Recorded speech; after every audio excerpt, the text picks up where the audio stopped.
La doctora Elsa Palou es epidemióloga, ex ministra de Salud. Doctora, buenas noches. Buenas noches, es un gusto saludarlos. El gusto es nuestro, doctora, gracias por acompañarnos. ¿Cómo está con la cuarentena? ¿Cómo está con el toque de queda? Perdón, no escuché la pregunta. Sí. ¿Cómo está pasando estos días en toque de queda? Trabajando en unos protocolos de manejo de casos leves, moderados y severos de COVID-19 que estamos elaborando con la Sociedad Hondureña de Enfermedades Infecciosas. ¿Podría explicarnos un poquito sobre eso, si es tan amable, por favor? Si se puede, por supuesto. Claro, sí, mire, nosotros como Sociedad Hondureña de Enfermedades Infecciosas creemos que esa es una sociedad que agrupa a los infectólogos de niños, de adultos y además epidemiólogos relacionados con este tema. Creemos que es importante hacer una contribución pudiendo hacer unas guías de manejo que vamos a poner posteriormente a la orden de la Secretaría de Salud, por supuesto, ¿verdad? Estamos trabajando con esto prácticamente la parte de la semana anterior y esta semana, ya a punto de terminar el protocolo de manejo. ¿Este protocolo de manejo en qué consiste? Me refiero ya en los pacientes ya confirmados y algunos que se encuentran en su domicilio y otros que se encuentran en los hospitales. ¿Y cómo abordarlos? Exactamente, o sea, cómo detectarlos, cómo abordarlos, cómo manejar los casos leves, cómo manejar los casos moderados, cómo manejar los casos severos, cómo darle seguimiento a estos pacientes, tomando en cuenta las recomendaciones de la OMS, del CDC, la literatura médica internacional y las recomendaciones vigentes en este momento en el mundo, en China, en Europa y en todos los países afectados por esta pandemia. Tenemos 30 casos confirmados, la mayoría son mujeres y 7 son mayores de 60 años. ¿Qué le dice eso a usted? Eso me dice que esa es la punta del iceberg y que tienen que haber muchos casos más que probablemente se van a ir detectando en los próximos días. ¿Qué significa esto? Que tenemos que tomar todas las medidas de precaución que se han estado hablando. Tenemos que mantener el distanciamiento social, permanecer en la casa, porque resulta que donde hay más casos es en las ciudades con mayor población, donde hay más hacinamiento, y el hecho de que si no queremos que esto se distribuya y tengamos cada vez más casos en todos los pueblos y ciudades de Honduras, tenemos que mantener las medidas de aislamiento y las medidas de toque de queda absoluto, porque en realidad son las medidas que pueden hacer que no tengamos tantos casos. Vio lo de los mercados hoy, seguramente.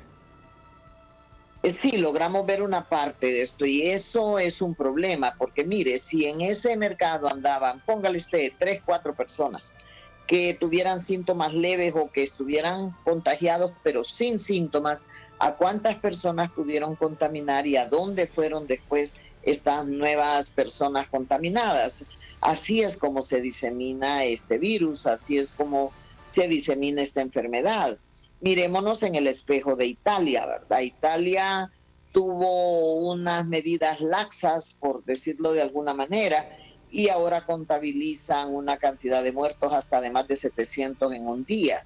Entonces, si nosotros queremos parecernos a Singapur, parecernos a Corea del Sur, tenemos que hacer caso con las medidas de aislamiento social y de mantenernos en casa, porque si yo no entro en contacto con alguien que tiene el virus, no me voy a infectar. Así de simple. ¿Y qué hacer, doctora, frente a la disyuntiva esta de aislamiento total, distanciamiento total, cuarentena total, toque de queda absoluto y la necesidad, por ejemplo, de adultos mayores de medicinas y de la población en general de provisión, de alimentación?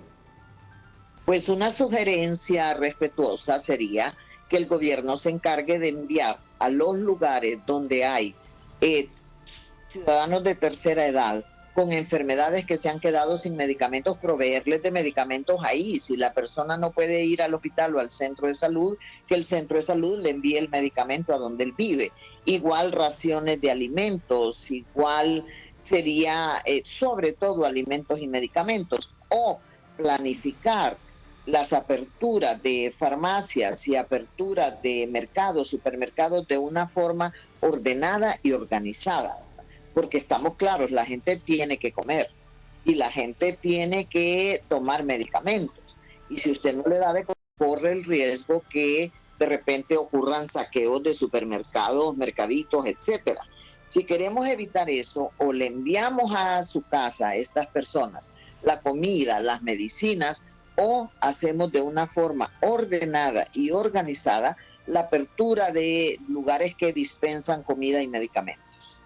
He leído en muchos lugares que esta semana, no sé qué tan cierto o no puede hacer esto, o es realmente tanto que se dice en tantos lugares, que esta semana es de mayor cautela, de mayor precaución, porque no sé qué es lo que está pasando, podría pasar con el tema del contagio y la propagación del virus.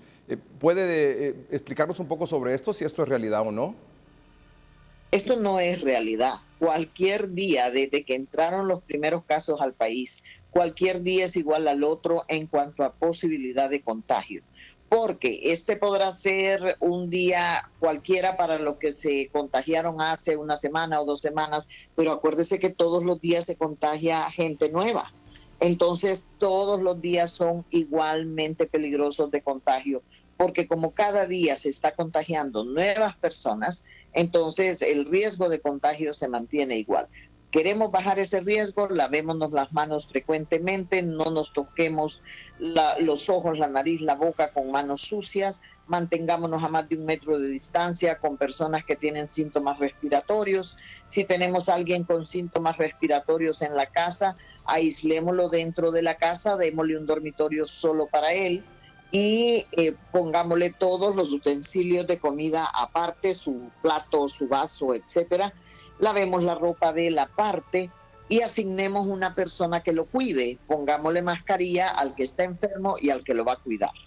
Eso último de las mascarillas, he visto cualquier cantidad de personas que tal vez no tienen absolutamente nada que ver con atención a pacientes, atención hospitalaria, personal médico, sanitario, administrativo, de aseo, enfermeros, enfermeras, técnicos, etcétera. He visto con mascarillas. ¿Quién debe usar la mascarilla, cuándo y quién no, doctora? Por favor, si nos saca de esta duda y de este temor o ansiedad generalizada. Bueno, la mascarilla la debe usar el enfermo y la debe usar la persona que cuida al enfermo. El problema cuando usted está de repente en un hospital y no sabe si el siguiente paciente está o no contagiado de COVID, sobre todo ahora que tenemos casos autóctonos en Honduras, el personal que trabaja en un hospital sí debería de tener la mascarilla, pero salir a la calle con mascarilla en realidad no tiene mucho sentido. Sí tiene más sentido que si usted va a salir a la calle el día que permiten que vaya al supermercado o a la farmacia, cuando regrese, lávese bien las manos con agua y jabón. Mientras está en los lugares públicos, no se toque la cara con las manos sucias o mantenga el gel de alcohol para limpiarse constantemente las manos. Doctora, esta frase de lo peor está por venir, se la escuché hoy al presidente Donald Trump, donde murieron hoy 100 personas en Estados Unidos. ¿Es cierto esto? ¿Lo peor está por venir en el caso de Honduras? Sí, creo que sí, licenciado Melgar, que lo más complicado, lo más difícil probablemente está por venir para Honduras. Creo que ahorita nosotros estamos viendo cómo va subiendo escalonadamente el número de casos, pero lo que se ha visto en muchos otros países es que de repente tenemos una subida abrupta. Ojalá y me equivoque, pero en Honduras podemos tener esa subida abrupta ahí como por mediados de abril, más o menos, o tal vez antes. ¿Por qué lo dice que puede ser a mediados de abril? Porque si nosotros calculamos desde que se dieron los primeros casos ahí como el 4 o 5 de marzo, normalmente esas subidas abruptas se ven un mes, mes y medio después que se detectan los primeros casos. Eso es lo que ha pasado en la mayoría de los países que tienen problemas con el COVID-19. Nosotros no tendríamos por qué ser diferentes. Entonces, si yo saco la cuenta, un mes después del 4 de marzo es el 4 de abril. Y mes y medio estamos hablando alrededor de mediados de abril. Doctora, usted sabe que en medio de toda esta situación que estamos atravesando en el mundo, en el caso de Honduras, los medios tienen que ser absolutamente confiables y tienen que dar información creíble, veraz y de calidad. La manera de hacerlo es recurriendo es decir, a autoridades que por su experiencia y conocimiento pueden hablar con absoluta autoridad de estos casos. Usted es un ejemplo de ello. Por eso en el noticiero hoy mismo y en el programa 3030 siempre acudimos a usted, doctora, para que nos hable un poco sobre esto y nos haga este tipo de comentarios y comparta con nosotros esta información.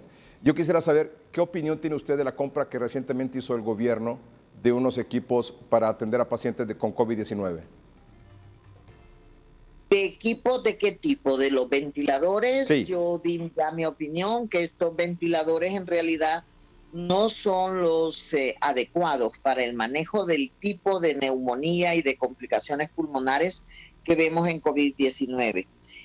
Pero sí pueden servir para otras patologías. O sea, yo creo que ese equipo ya está aquí, ya se gastó dinero en eso, entonces ahora preguntémosle a la gente que sabe de estos equipos, que son los neumólogos y los intensivistas, en qué otro tipo de patología sería más adecuado usar estos ventiladores. Sé que se podrían utilizar en traslado de pacientes de una ciudad a otra o de un hospital a otro o dentro de un hospital de la unidad de cuidados intensivos al tomógrafo, pero también se pueden usar en otro tipo de patología pulmonar. O sea, hay que sacarle provecho al equipo que vino, pero los ventiladores que se prefieren porque funcionan mejor en casos de COVID-19 no son los adquiridos en este momento en el país. Doctora, una paciente con COVID-19, por ejemplo, la que se detectó la primera que se detectó en Honduras, ¿se le tiene que estar haciendo cada cuánto una prueba para confirmar si en efecto ya salió de la crisis?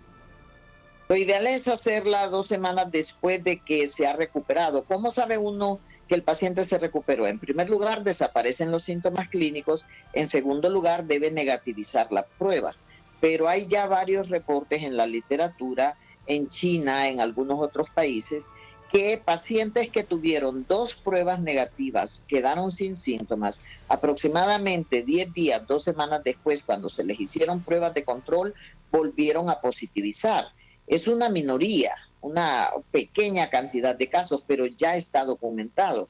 En base a eso, yo diría que, por ejemplo, esta persona, aproximadamente 2 semanas después de haberse recuperado completamente de sus síntomas, sería interesante hacerle otra prueba de reacción de polimerasa en cadena, a ver si no ha positivizado nuevamente. Pero para tener una garantía o una certeza que está libre de COVID-19, no es si ya no presenta los síntomas, sino que la prueba, hay que hacerle una última prueba o varias pruebas para que en efecto diga es negativo. Sí, normalmente cuando desaparecen los síntomas, si está hospitalizada la persona, antes de mandarlo a su casa, debe de tener al menos 2 pruebas negativas antes de mandarlo a la casa. Se hace una prueba hoy, por ejemplo, y luego otra pasado mañana. Si tenemos esas 2 negativas, puede irse a su casa. Pero estando en la casa, 2 semanas después, se puede repetir otra vez la prueba para ver si no ha positivizado. ¿Por qué? Por los casos que se han reportado en donde positivizan algunos pacientes después de haber tenido pruebas negativas y estar sin síntomas. Sin embargo, eso depende mucho también de los recursos que cada país tenga. Si nosotros tenemos pocas pruebas confirmatorias de reacción de polimerasa en cadena, probablemente va a ser más importante utilizarlas en los casos nuevos y en los casos que están más complicados. ¿Qué mensaje nos deja esta noche, doctora? El mensaje es: mantengámonos en nuestras casas, reforcemos las medidas de seguridad. Todos los días son igualmente de posible contagio porque tenemos el virus circulando en el país. Entonces no es cierto aquello de que hoy es peor que ayer y va a ser mejor que mañana. No, todos los días pueden tener el mismo riesgo de contagio. Por eso no podemos bajar la guardia con respecto a las medidas de aislamiento social y las medidas de prevención. Doctora, muchas gracias por acompañarnos esta noche. Es un placer para mí. Gracias. Saludos. Gracias. La doctora Elsa Palou es infectóloga y exsecretaria de Salud.